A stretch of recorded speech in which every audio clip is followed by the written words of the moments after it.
إن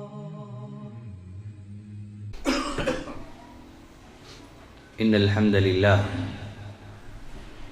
نحمده ونستعينه ونستغفره ونعوذ بالله من شرور أنفسنا ومن سيئات أعمالنا من يهده الله فلا مضل له ومن يضلله فلا هادي له وأشهد أن لا إله إلا الله وأشهد أن محمدا عبده ورسوله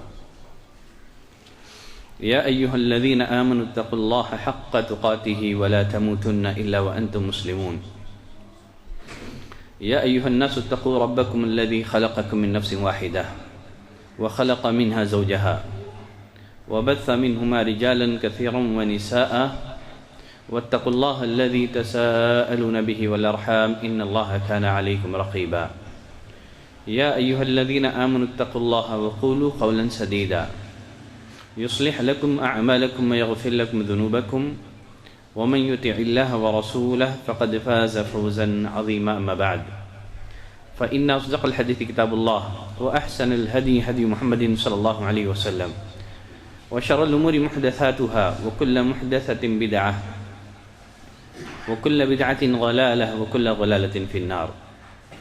ہر قسم کی تعریف، بزرگی، بڑائی اللہ وحدہ لا شریک کے لیے لائق اور زیبا ہے، جو اس ساری کائنات کا خالق، مالک، رازق اور ہماری ہر طرح کی عبادتوں کا تنہا مستحق ہے۔ اللہ کی رحمتوں اور برکتوں کا نزول ہو سارے ہی انبیاء اکرام پر، خصوصیت کے ساتھ ہمارے اور آپ کے آخری نبی امام المرسلین رحمت للعالمین جناب محمد صلی اللہ علیہ وسلم پر۔ برادران اسلام، عزیز دوستوں، خواتین اسلام، ایک مسلمان پر سب سے پہلا واجب یہ ہے کہ وہ اللہ کی توحید کی معرفت حاصل کرے، وہ اللہ کی توحید کو جانے۔ نبی کریم صلی اللہ علیہ وسلم نے معاذ بن جبل رضی اللہ تعالیٰ عنہ کو جب یمن کا گورنر بنا کر کے روانہ کیا، انہیں نصیحت کرتے ہوئے فرمایا، انک تأتی قوما من اہل الکتاب، اے معاذ تم اہل کتاب کی ایک بستی کی طرف جا رہے ہو، فَلْيَكُنْ أَوَّلَ مَا تَدْعُوهُمْ إِلَىٰ أَن يُوَحِّدُوا اللَّهَ، اے معاذ وہاں کے باشندوں کو تم سب سے پہلے توحید کی دعوت دینا، انہیں توحید کی طرف بلانا، اس لیے کہ توحید کی مثال بنیاد اور فاؤنڈیشن کی سی ہے۔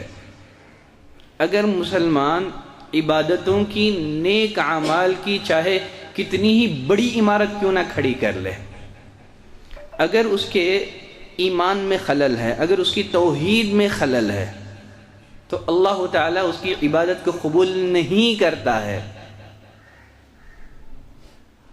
اللہ ایسے انسان کو معاف نہیں کرتا ہے۔ اللہ نے فرمایا، انہ من یشرک باللہ، یقیناً جو اللہ کے ساتھ کسی کو شریک ٹھہراتا ہے، اللہ کے ساتھ کسی کو پارٹنر بناتا ہے، اللہ نے اس پر جنت حرام کر دی ہے۔ ایسوں کا ٹھکانہ جہنم ہے، ظالموں کا کوئی مددگار نہیں ہے۔ اہل علم نے توحید کی 3 قسمیں بیان کی ہیں۔ نمبر 1، توحید ربوبیہ۔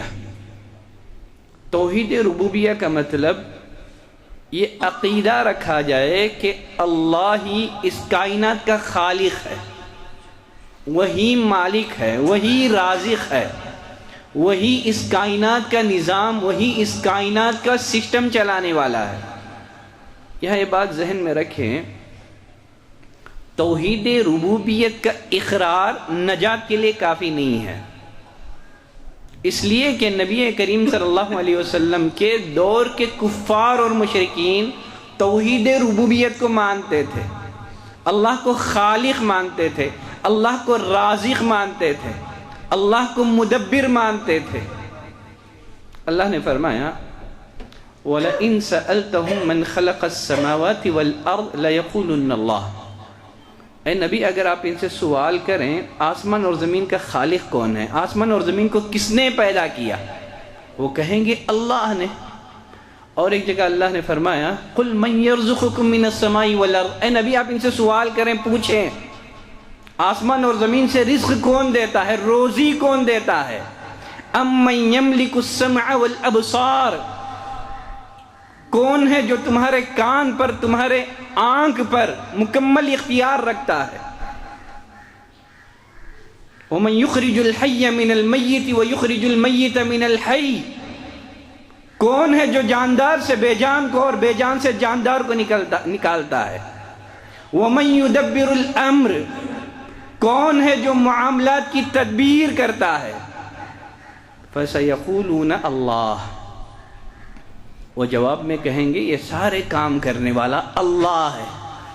آپ ان سے کہیں افلا تتقون، پھر اللہ سے ڈرتے کیوں نہیں ہو؟ اللہ کا تقوی اختیار کیوں نہیں کرتے ہو؟ اس کی عبادت اور بندگی تم کیوں نہیں کرتے ہو؟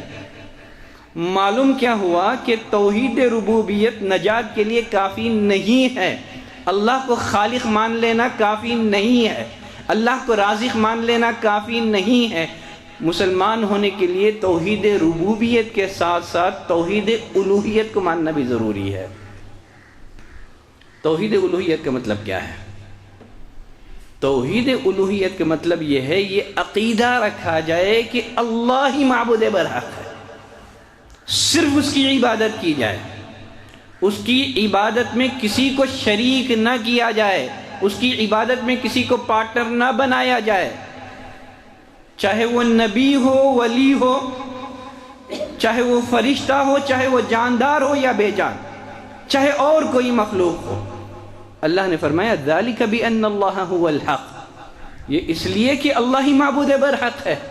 وَأَنَّ مَا يَدْعُونَ مِن دُونِهِ الْبَاطِلِ، اللہ کو چھوڑ کر کے جن جن کو پکارا جا رہا ہے، جن کی عبادت اور پرستش کی جا رہی ہے، وہ سب باطل ہیں، ان کی عبادت باطل ہے، ان کی پرستش باطل ہے۔ عبادت کا حقدار صرف اللہ تعالی ہے۔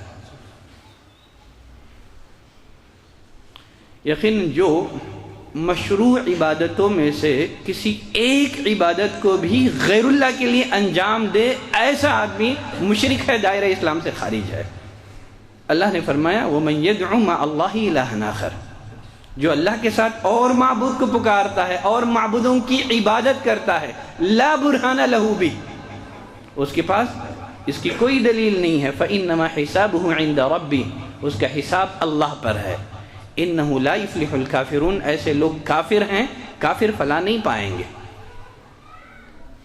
اب یہاں ایک سوال یہ رہ جاتا ہے کہ اللہ ہی کی عبادت کیوں کریں، اسی کی پرستش کیوں کریں؟ اللہ ہی کی عبادت اس لیے کی جائے کہ خالق وہی ہے، اسی نے پیدا کیا ہے۔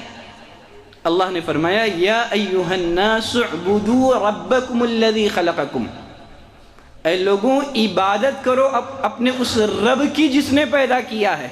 عبادت خالق کی ہوگی، عبادت مخلوق کی نہیں ہوگی۔ اور ایک جگہ اللہ نے فرمایا ذالکم اللہ ربکم، یہ اللہ تمہارا رب ہے، لا الہ الا ہو، اس کے علاوہ کوئی معبود نہیں ہے، خالق کل شیء، ہر چیز کا بنانے والا وہی ہے، ہر چیز کا پیدا کرنے والا وہی ہے۔ جب ہر چیز کا پیدا کرنے والا، ہر چیز کا بنانے والا وہی ہے، تو پھر عبادت کس کی ہوگی؟ فَاعْبُدُوهُ، اللہ نے فرمایا پھر اسی کی عبادت کرو، خالق کی عبادت کرو، مخلوق کی نہیں ہے۔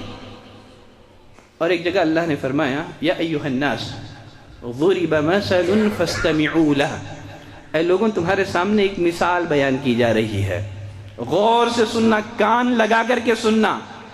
ان الذین تدعون من دون اللہ، اللہ کو چھوڑ کر کے جن کو تم پکارتے ہو، لا يخلقون، ان الذین تدعون من دون اللہ لن يخلقوا ذبابا ولو اجتمعوا له، اللہ کو چھوڑ کر کے جن کو تم پکارتے ہو وہ سب مل کر کے ایک مکھی کو پیدا نہیں کر سکتے۔ اللہ نے فرمایا مکھی پیدا کرنا تو بہت دور کی بات ہے، وَإِن يَسْلُبْهُمُ الذُّبَابُ شَيْئًا، اگر مکھی ان کے پرساد میں سے کچھ لے کر کے اڑ جائے، تمہارے سارے معبودان مل کر کے مکھی کے منہ سے اس پرساد کو چھین نہیں سکتے۔ ضعف الطالب والمطلوب، جس سے مانگا جا رہا ہے وہ بھی کمزور ہے اور مانگنے والا بھی کمزور ہے۔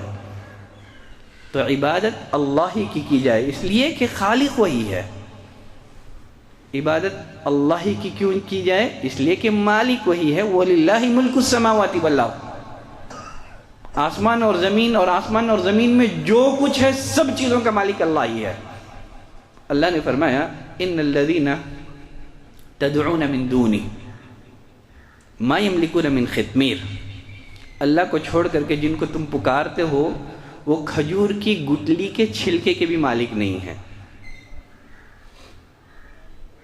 اور ایک جگہ اللہ نے فرمایا قُلِ ادْعُوا الَّذِينَ زَعَمْتُم مِّن دُونِ اللَّهِ، اللہ کے علاوہ جن کو تم نے معبود سمجھ رکھا ہے ان کو پکارو۔ لا يملكون مثقال ذرة في السماوات ولا في الارض، نہ وہ آسمان میں کسی ذرے کے مالک ہیں نہ زمین میں کسی ذرے کے مالک ہیں۔ آگے اللہ نے کیا فرمایا؟ وما لهم فيهما من شرك، آسمان اور زمین میں ان کی کوئی حصے داری نہیں ہے۔ وما له منهم من ظہیر، اور نہ ان میں سے کوئی اللہ کا معاون اور مددگار ہے۔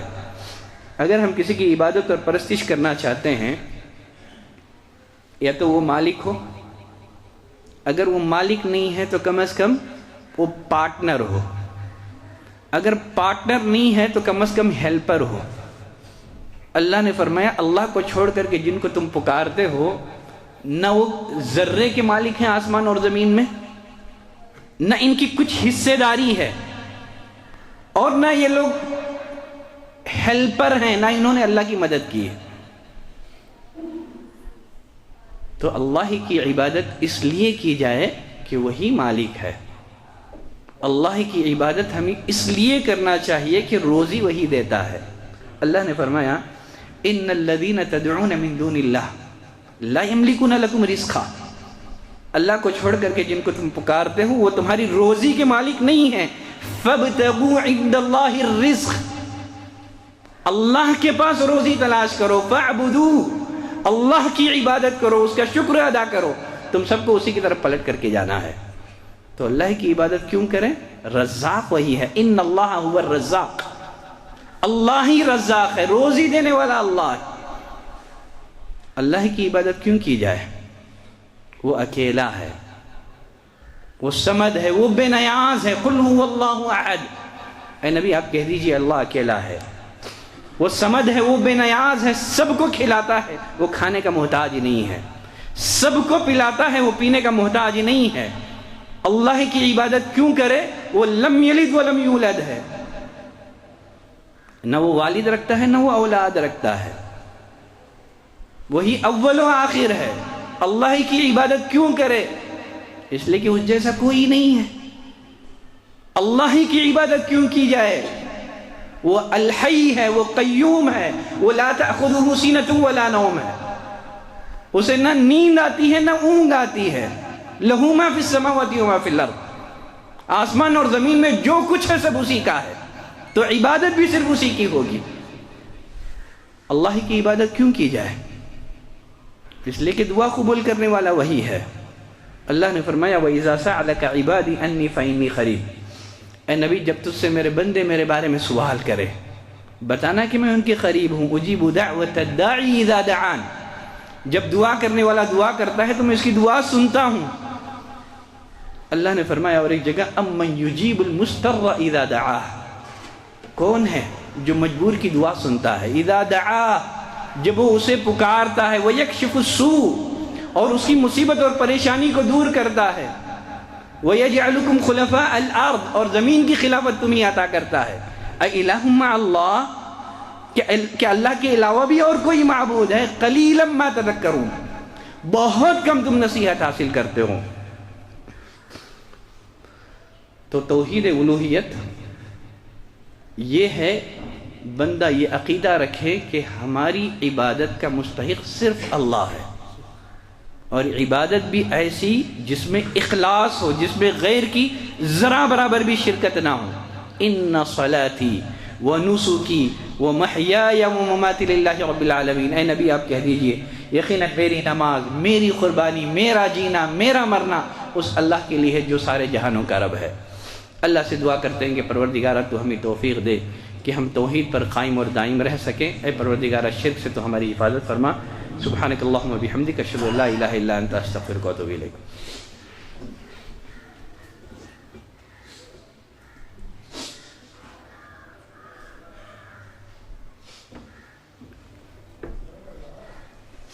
ان الحمد لله نحمده ونستعينه ونستغفره ونعوذ بالله من شرور انفسنا ومن سيئات اعمالنا من يهده الله فلا مضل له ومن يضلل فلا هادي له واشهد ان لا اله الا الله واشهد ان محمدا عبده ورسوله.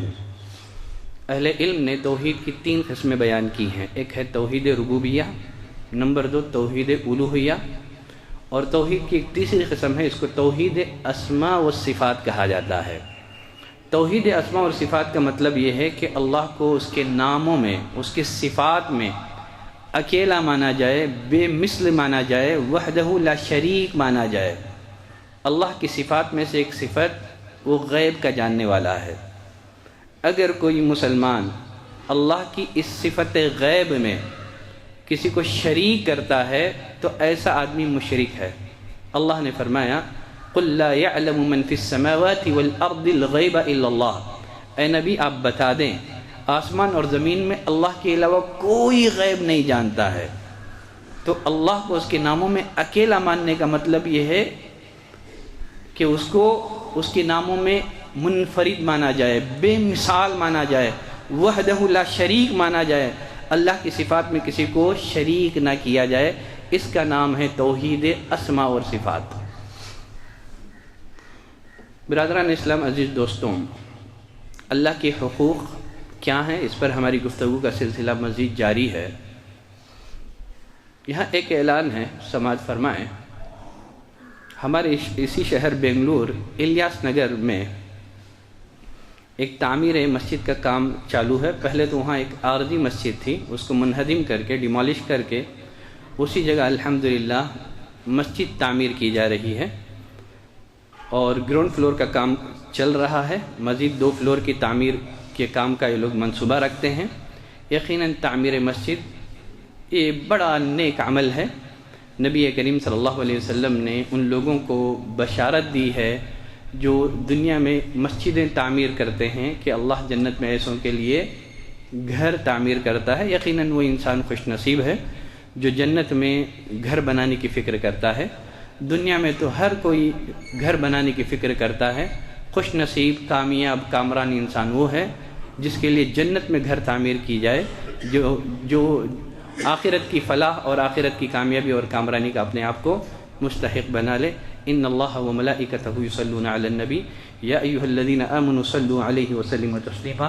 اللهم صل علی محمد وعلى آل محمد كما صليت على ابراہیم وعلى آل ابراہیم انك حمید مجید. اللهم بارک علی محمد وعلى آل محمد كما بارکت علی ابراہیم وعلى آل ابراہیم انك حمید مجید. عباد اللہ رحمنی ورحمکم اللہ. ان اللہ یأمرکم بالعدل والإحسان وإیتاء ذی القربى وینہی عن الفحشاء والمنکر والبغی یعظکم لعلکم تذکرون. واذکروا اللہ یذکرکم وادعوه یستجب لکم ولذکر اللہ تعالی وأولى وأعز وجل وأتم وأهم وأكبر.